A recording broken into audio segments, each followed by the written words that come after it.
सच्चिदानंद सद्गुरु साईनाथ महाराज की जय। இரவில் நாமத்தை தியானிக்கையில் தூக்கம் தடை செய்கிறது. உடலே பரிகாசம் செய்கிறது. அதனால் முன்னால் நின்று கொண்டு ராமகிருஷ்ண ஹரி பஜனை பாடுகிறேன். என் வாழ்நாள் முழுவதும் தூக்கத்தில் கழிந்தது. இப்பிறவியில் எதுவும் செய்யவில்லை. தெய்வமே, துதிப்பாடலின் பாதையில் கவனம் செலுத்தச் செய்வாய். இந்த தாசனுக்கு உமது பாதமடியில் இடம் கொடுங்கள். श्री सच्चिदानंद सद्गुरु साईनाथ महाराज की जय। நடக்கப் போகும் நிகழ்வை பற்றி நினைப்பவன் எப்போதும் தோல்வியையே சந்திக்கிறான். பெற்றெடுத்தவர் அதை பற்றி கவலைப்படுவார். உலகத்தை படைத்த பாண்டுரங்கன் எத்தனை பிறவிகள் எடுத்தாலும் உலகத்தை கற்பனை கணக்கில் அடக்க முடியாது. இந்த கூற்றை நீங்கள் நம்பினால் மாற்று இடது என்ற உணர்வு இருக்காது என தாசன் கூறுகிறான். श्री सच्चिदानंद सद्गुरु साईनाथ महाराज की जय। ஒவ்வொரு நாளும் மதிப்புமிக்க தோற்றத்துடன் வருகிறது.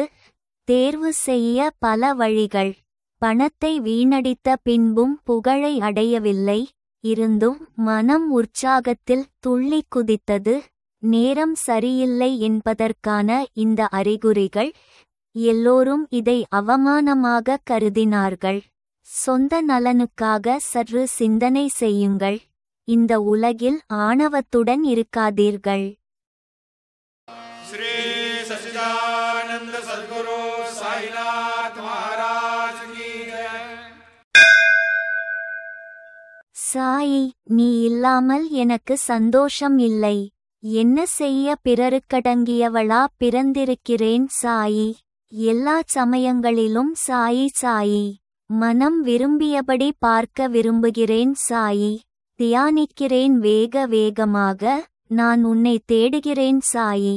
நீ எங்கும் நிறைந்தவர். பக்தர்களின் பணிக்காக அவதாரம் எடுத்தீர் சாயி.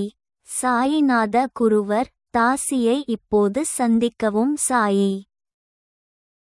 श्री सच्चिदानंद सद्गुरु साईनाथ महाराज की जय।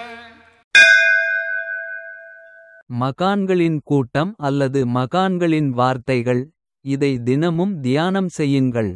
எல்லா மகான்களும் பாதையே காட்டியுள்ளனர். அதை ஒருபோதும் கைவிடாதீர். தீய சகவாசம் பயங்கரமான பேரழிவிற்கு வழிவகுக்கும். அப்படிப்பட்ட ஒருவர் எவ்வாறு முக்தியை பெற முடியும்?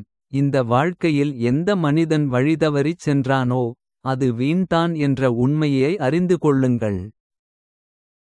श्री सच्चिदानंद सद्गुरु साईनाथ महाराज की जय। விதைத்ததைப் போல் பயிர் முளைக்கும். அவருக்கு அந்த அனுபவம் வரும். இதைவிட வேறு என்ன ஆதாரம் வேண்டும்? நாளுக்கு நாள் உலகத்தால் சோர்வடைந்து வருகிறேன். இது எப்படி சந்தோஷமென நீ ஒப்புக்கொள்கிறாய்? இது சந்தோஷம் இல்லை, இது துக்கம், நரகம். நீ மீண்டும் பிறப்பது நிச்சயம். குரு அனுபவித்து விட்டார், நினைவில் கொள்.